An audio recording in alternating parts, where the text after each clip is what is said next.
My best friend's daughter called me at 3:07 in the morning with a handprint bruised into her upper arm. There were raised welts across her back. She had an audio recording of a grown man dragging her out of bed because he said she washed the dishes wrong. And while I was still trying to understand how any of that could be real, she told me the one thing that broke whatever was left of my heart. Her mother had watched him hit her before. Her mother was Nicole, my friend of almost 20 years, the woman I was about to report to Child Protective Services. I was standing in my kitchen with my 9-month-old niece asleep against my chest when the call came in. I'd been staying with my brother for 2 weeks while he and his wife dealt with a family medical emergency. The baby had finally stopped fighting sleep around 2, and I was warming a bottle when my phone lit up with a number I didn't recognize. Normally, I would have let it go to voicemail. Something made me answer. At first, all I heard was breathing. Fast, shallow breathing, like someone trying not to make a sound while running. Then a girl whispered, "Rachel." I knew her voice. I just hadn't heard it in almost a year. "Sophie, please don't hang up." I shifted the baby higher on my shoulder and turned off the stove. "Where are you?" "My friend Maya's house. I'm in her bathroom. Her mom is awake, but I asked her not to call anybody yet." "Are you hurt?" The screen changed to a video call before she answered. Sophie's face appeared under harsh bathroom light. Her hair was tangled. She had on a gray sweatshirt that looked too thin for the cold. One sleeve was pushed up, and there it was. 4 dark marks in the edge of a palm. Not vague redness. Not something she could have gotten bumping into a door. A hand. I stopped breathing for a second. "Sophie, who did that?" "Brent, Nicole's boyfriend." "Turn around," she whispered to Maya, who I couldn't see. "Can you hold it?" The phone moved. Sophie lifted the back of her sweatshirt, just enough for me to see several bruises crossing her shoulder blades and 2 swollen lines lower down. I looked away for half a second because the baby stirred, but honestly, I think part of me just couldn't stand seeing it. "Put your shirt down, honey. You don't have to show me anything else. I have proof," she said quickly. I recorded it. Then she sent me a 38-second audio file. I didn't play the whole thing that morning. I still haven't played the whole thing without stopping. I heard a cabinet door slam. A man's voice said, "If I have to wake up because your lazy ass left grease on a pan, then you don't get to sleep either." Sophie said she'd wash it again. Nicole said, "Brent, it's 3 in the morning." For one stupid second, hearing Nicole's voice gave me hope. Then Brent said, "Stay out of it." There was a sharp sound. Sophie cried out. Nicole said his name again, quieter this time. She didn't tell him to stop. She didn't call the police. She didn't take her daughter and leave. The recording continued, but I paused it. My hands were shaking so hard I almost dropped the phone.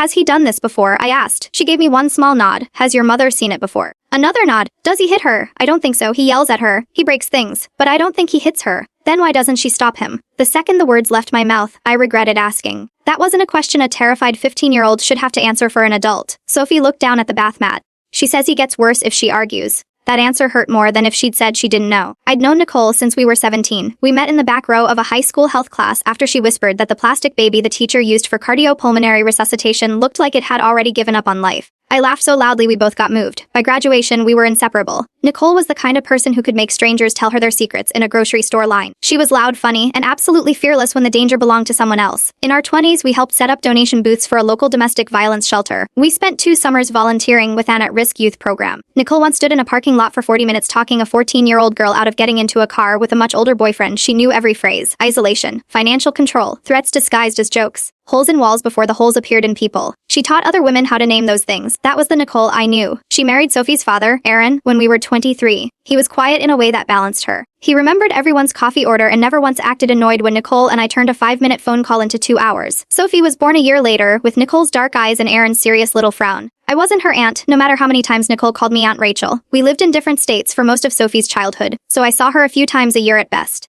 But when I had custody of my nieces and nephews for a difficult stretch, I took Sophie with us on 2 summer trips. She was 9 the first time. She packed 6 books, 1 pair of socks, and no toothbrush. That was Sophie. Prepared for every imaginary world, completely unprepared for the real one. Aaron died when she was 11. It was sudden, a highway accident on his way home from work. Nicole went from arguing with him about whose turn it was to buy groceries to identifying his body in less than 12 hours. For a long time after that, none of us expected her to function normally. Her sister-in-law Danielle handled the estate and most of the paperwork. I flew in for the funeral, stayed 10 days, filled Nicole's freezer, and slept beside her when she couldn't close her eyes without seeing headlights. She'd been sober for 6 years by then. That part matters. Nicole drank hard in our early 20s. Not fun weekend hard. Missing work, losing time, waking up in strange places hard. Aaron helped her get treatment, but he was never the reason she stayed sober. She did that herself. She was proud of it. Every year, she sent me a picture of the same chipped blue token she carried in her wallet. After Aaron died, she told me she'd doubled her meetings. I believed her. Brent entered her life about 18 months later. At first, he seemed almost designed to calm everyone's concerns. He fixed a leak in her roof. He drove Sophie to school when Nicole had the flu. He cooked huge Sunday dinners and posted pictures of himself wearing Aaron's old barbecue apron with a caption about respecting the man who came before him.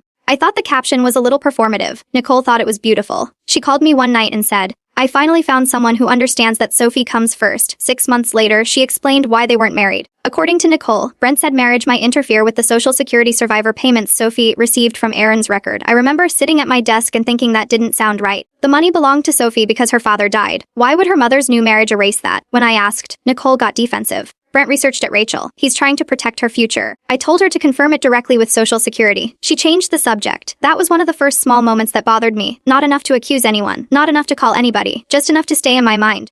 The wall was the second. Nicole and I still video called several times a week after I moved farther away. One evening she carried her phone to the hallway, and I saw 2 dents in the drywall behind her. One was shoulder height. The other was lower and wider, with white powder scattered across the baseboard. I waited until she went into the bathroom and then sent her a text instead of asking aloud. Are those fist holes behind you? She looked at the message. I watched her face change on the screen. She typed back while continuing to talk about some reality show.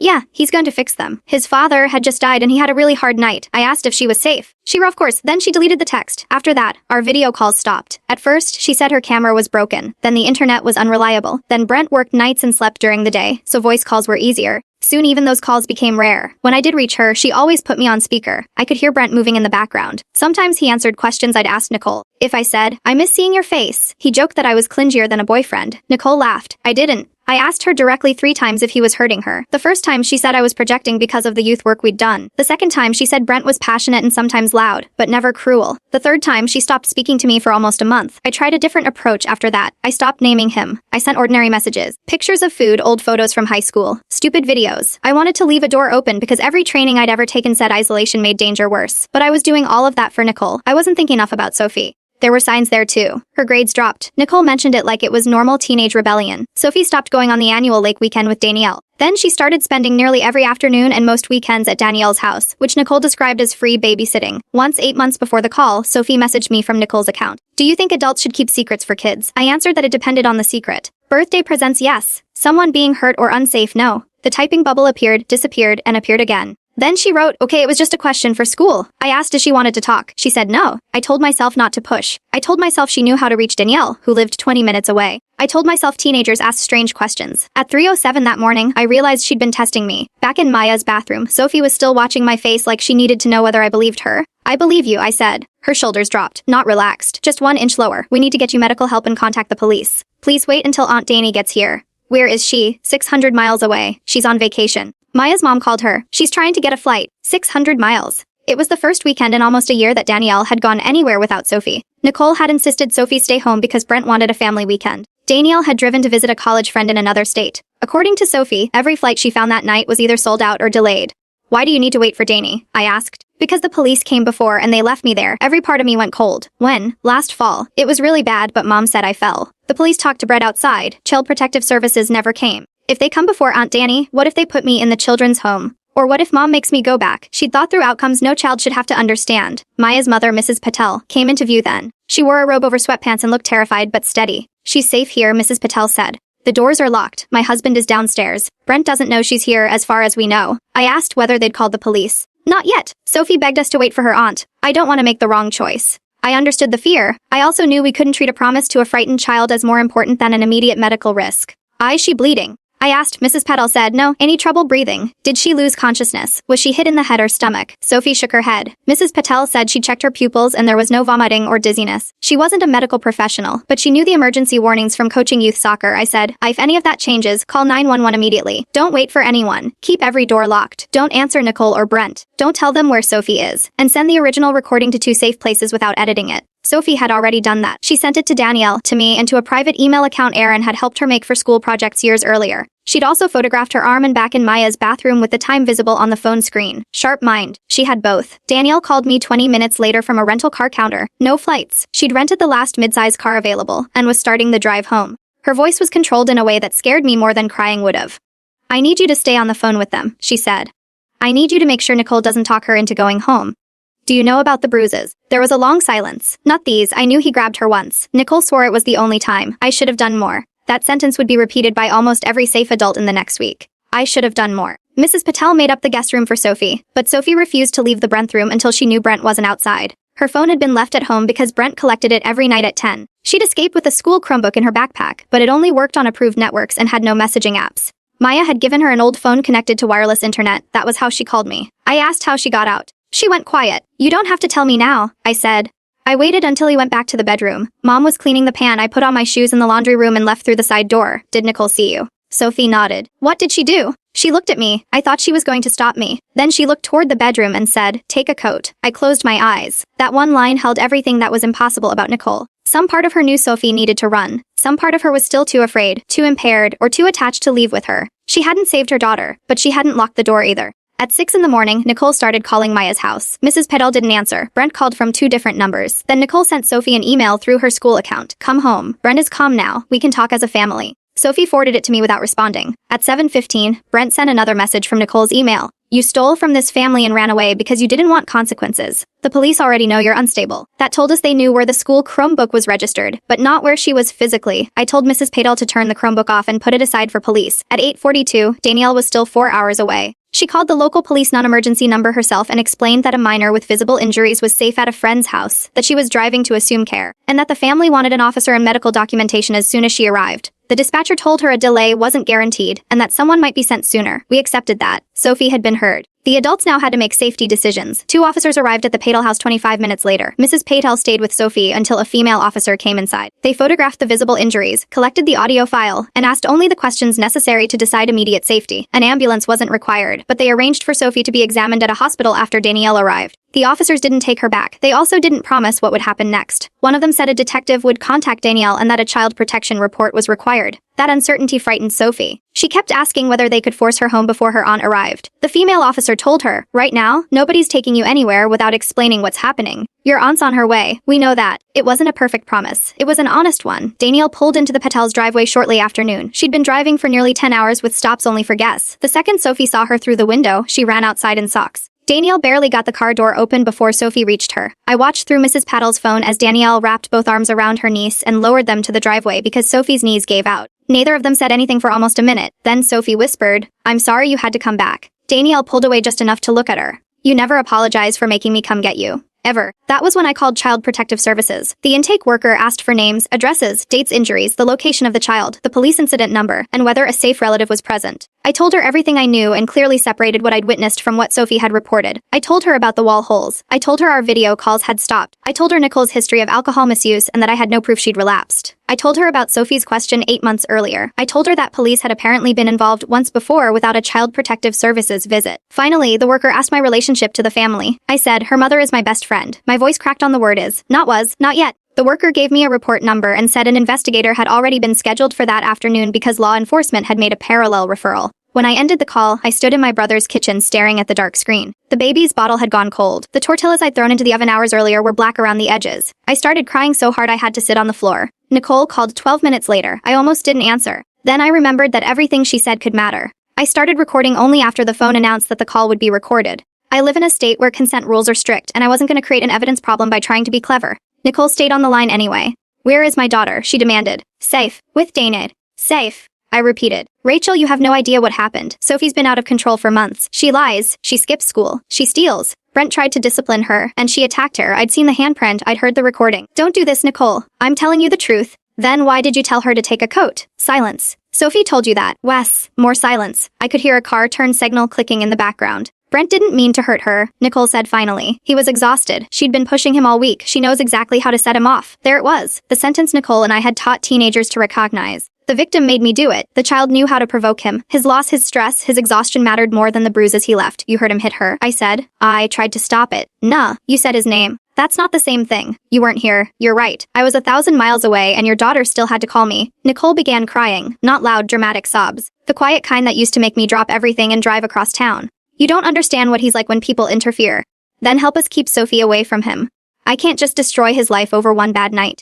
One bad night. She says she has a recording. Nicole whispered. Rachel, you need to delete it. Danny too. If that gets to his parole officer, he goes back to prison. He'll blame us. You don't know what he'll do. I stopped feeling torn in that moment. Not because I stopped caring about Nicole. I didn't. But she just asked me to erase proof that a man on parole had hurt her child because consequences might make him angry. I'm not deleting anything. Please? No. You always hated him. I hated what I could see. Now I know what I couldn't. She inhaled sharply. If you report me, Sophie could end up in foster care. Is that what you want? The report's already made. She's with Danielle. You need to tell the truth when they contact you. Nicole's crying stopped. You called Child Protective Services on me. I called for Sophie. You're supposed to be my friend. And you're supposed to be her mother. She hung up. I sat with the phone pressed to my ear for several seconds after the line went dead. That afternoon, investigator Reed met Sophie at Danielle's house. Danielle's lawyer had advised that Sophie shouldn't have to retell the entire event to every new adult, so Reed coordinated with the detective in hospital. He spoke to Sophie alone in Danielle's dining room while Danielle waited on the porch. I wasn't there. Everything I know about that interview came later from Danielle, Reed's written summary, and the portion Sophie chose to tell me. Reed didn't begin by asking, "Did Brent abuse you?" He asked what happened on a normal school night. He asked, "What time did you get home? Who cooked? Where did you sleep? Who had your phone? What happened if a chore was incomplete? Could you close your bedroom door? Could you call Danielle whenever you wanted? Did anyone stop you from eating, sleeping, attending school, or getting medical care?" Sophie told him Brent collected her phone at 10. He sometimes woke her after midnight to redo chores. He removed her bedroom doorknob after she locked it during an argument. He made her stand in the kitchen while he questioned her for hours.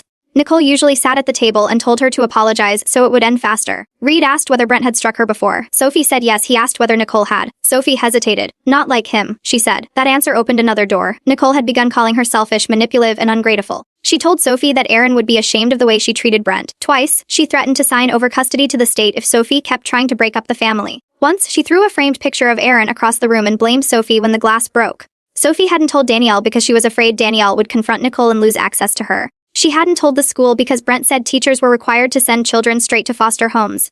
She hadn't called me earlier because she didn't know whether I loved Nicole more than I believed her. Reed asked one question Sophie remembered word for word. "If a friend's parent did these things to her, would you call it discipline?" Sophie said no. "Then why do you call it discipline when it happens to you?" She couldn't answer. That evening, Reed told Danielle that the agency supported an emergency kinship placement while the investigation continued. Supported didn't mean permanent. It didn't erase Nicole's parental rights. It meant Sophie could remain where she was until a court reviewed the situation. Danielle already had a lawyer, Aaron Cho, because she managed part of Aaron's estate for Sophie and had dealt with prior disputes over the money. Aaron filed for emergency temporary custody the next morning. That was when we learned how much I'd missed. Danielle called me after midnight with a legal pad full of dates. Sophie began failing math and science the semester after Brent moved in. She'd previously been an A and B student. Her attendance record showed 23 unexcused absences and 41 late arrivals in one school year. A truancy hearing had been scheduled 10 months earlier. Nicole told me none of that. She told the court Sophie suffered grief-related insomnia and stomach problems. Danielle believed some of that was true, but she also noticed Sophie was almost never late when she slept at Danielle's house. The truancy plan required Sophie to sleep at Nicole's home on school nights, but allowed Danielle to supervise homework most afternoons and keep her every weekend. That arrangement explained why Sophie had seemed safer for stretches. It also explained why the violence escalated during the first weekend Danielle went away. Brent had lost his easiest pressure release. Danielle also told me about the earlier police visit. Neighbors called after hearing screaming and glass breaking. When officers arrived, Sophie had a swollen cheek. Nicole said Sophie slipped while running downstairs. Brent said she was hysterical because he confiscated her phone. Sophie repeated the false story. One officer wrote that the accounts were consistent. They were consistent because Nicole had rehearsed them with her. Danielle asked the department why no child welfare report followed. For 2 days, she was transferred between units. Eventually, a supervisor said the incident had been coded as a domestic disturbance with no identified victim. The body camera review and internal referral were reopened after the new case. That didn't magically fix the failure. It did create a paper trail. The school added more. Ms. Alvarez, Sophie's counselor, documented that Sophie regularly slept in the nurse's office during lunch. Teachers noticed she flinched when an adult reached past her. She'd stopped changing for gym, claiming she forgot her uniform. 3 months earlier, she wrote an essay about a girl who kept a packed backpack under her bed in case the house caught fire. Nobody had put all of those facts together. The nurse saw exhaustion. The math teacher saw missing assignments. The attendance clerk saw late arrivals. Danielle saw a niece who never wanted Sunday night to come. I saw holes in a wall. Each of us held one piece and accepted somebody else's explanation for it. Brent depended on that. The detective arrested him the day after Sophie's interview. He was charged with 2 serious counts related to child abuse. His parole officer identified 3 separate violations, including contact with alcohol and failure to report a change in residence. Nicole was arrested too. Her initial listed charges involved endangering a minor and obstructing the investigation. According to the detective, she first denied knowing where Sophie had gone. Then she claimed the recording was staged. Then she said she'd watched Brent restrain Sophie only because Sophie was attacking him. The audio contradicted her. So did her call with me. During a search of the house, officers found empty liquor bottles hidden inside a suitcase in the garage and recent receipts that matched Nicole's card. They also found several small bags with residue among Brent's things. The laboratory results were not immediate, so the residue had not yet been identified. But Danielle recognized the pattern: the missed mornings, the slurred evening calls, the sudden irritability, the money disappearing from Sophie's account and reappearing 2 days later. Nicole had apparently withdrawn several $100s at a time and replaced some, but not all of it. The survivor benefit explanation took on a different shape after that. Brent had used Sophie's payments as proof that he was protecting her future while treating part of the household money like his own. An attorney later explained that Nicole's remarriage wouldn't ordinarily erase the child's benefit from Aaron's record. Whether Nicole misunderstood that or repeated a lie because it was convenient, I still don't know. Either way, Brent hadn't been sacrificing marriage to protect Sophie. He'd been avoiding legal ties while using her money as a talking point. When Danielle read Brent's booking information, she made a sound I'd never heard from another person. Half laugh, sob, 3 parole violations, she said. How did nobody tell us he was on parole? Nicole had known. She told Danielle he'd completed probation for a bar fight years ago. In reality, the record included an assault involving a former partner. The details were limited, but enough existed that Nicole couldn't honestly say she thought he'd never hurt a woman. That discovery changed Danielle's hesitation about custody.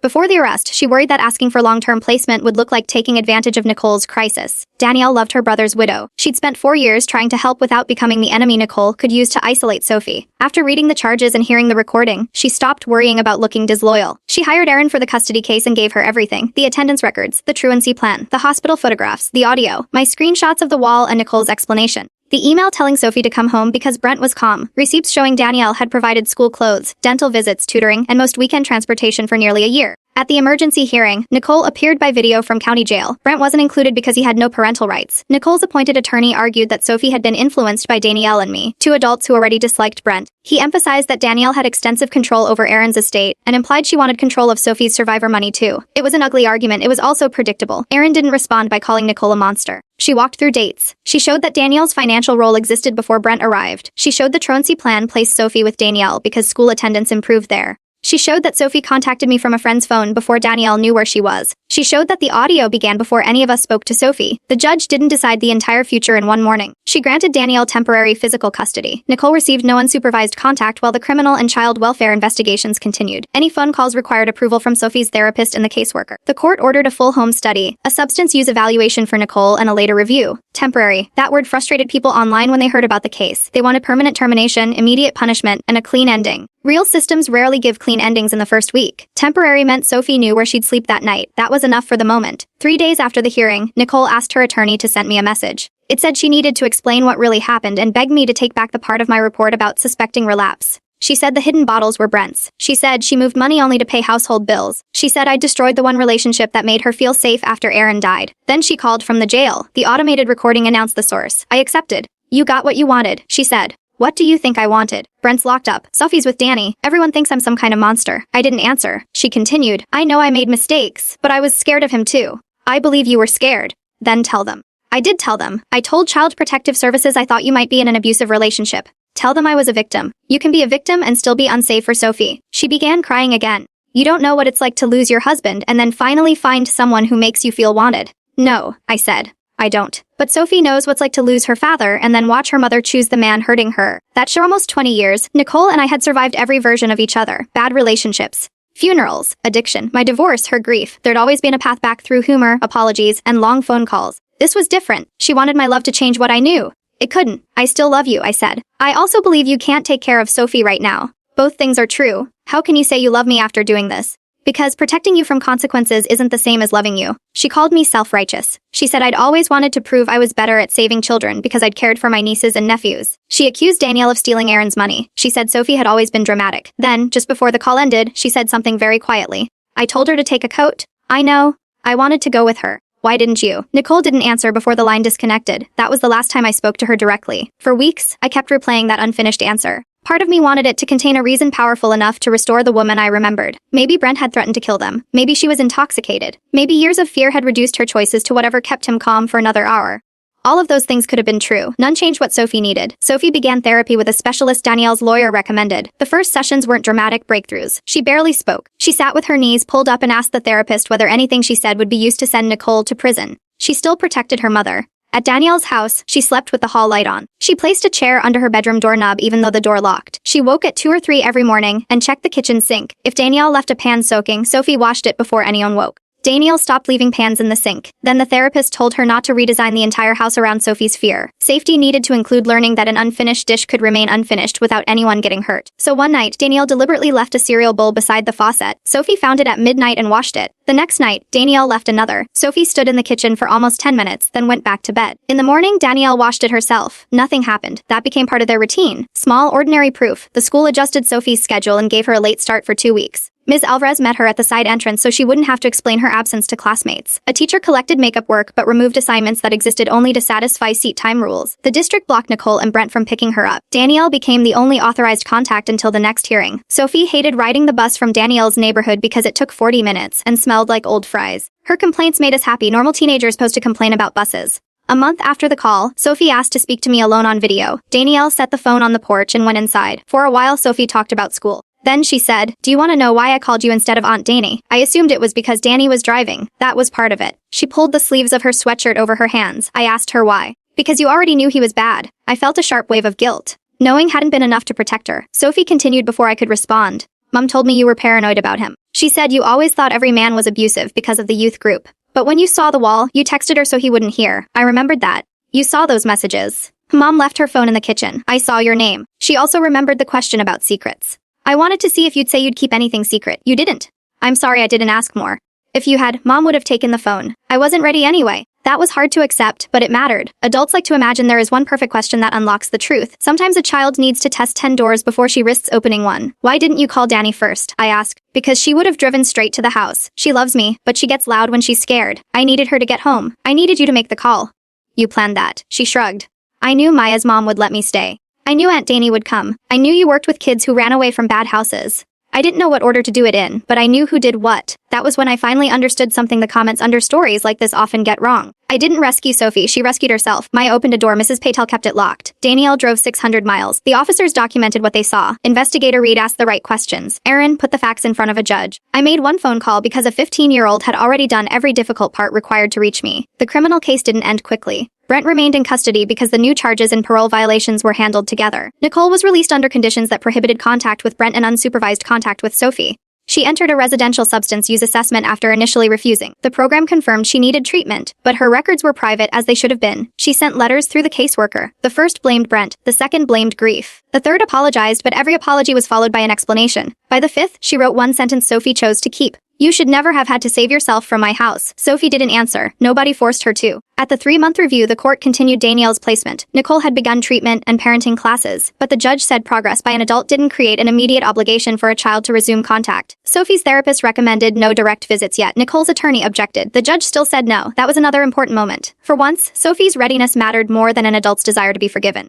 Danielle began converting the guest room into Sophie's room without making it feel like a permanent decision had been forced on her. She offered 3 paint samples. Sophie picked a soft green and then changed her mind twice. They bought a desk from a thrift store and spent an entire Saturday sanding it in the driveway. Aaron's old baseball cap sat on one corner. The packed backpack stayed under the bed for a while. Then one afternoon, Danielle found it in the closet. She didn't mention it. 6 months after the call, Sophie slept through the night for the first time. Danielle knew because the motion sensor in the hall never turned on. At 6:45, her alarm went off. Sophie stumbled into the kitchen, complained that the bus driver always braked too hard, grabbed a granola bar, and left one cereal bowl in the sink. Danielle took a picture of it and sent it to me. I cried over a dirty bowl. That's the closest thing this story has to a happy ending right now. Nicole's alive, she's in treatment, she hasn't earned unsupervised contact, and Sophie hasn't decided what kind of relationship she wants later. Brent's not in their lives. Danielle still has temporary custody while the longer case moves through court. Temporary has lasted long enough to become routine, but nobody lies to Sophie about how legal uncertainty works. She knows there'll be another hearing. She knows adults will argue about her future. She also knows she has a lawyer, a therapist, a locked door, and 4 phone numbers that bypass do not disturb at any hour. I changed my own settings too. Every child in my family can call me at night now.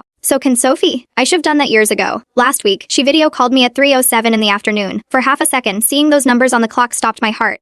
Then the screen opened, and she was sitting on Danielle's porch in a soccer uniform, furious because her coach had benched her for being late to practice. She talked for 11 straight minutes about how unfair it was. I listened to every word. Before hanging up, she asked if I remembered the night she called from Maya's bathroom. I told her I'd remember it for the rest of my life. She nodded and said, "I knew you'd answer." The truth is, I almost didn't. I think about that more than I want to admit, but I did answer. Maya's family opened the door. Danielle came home. The police documented the injuries. Child Protective Services investigated. A judge listened. A school made room for her to return. None of us did everything perfectly, and some people who should have acted earlier failed her completely. Still, enough adults finally stopped looking away. And now, when Sophie leaves a bowl in the sink, it stays there until morning.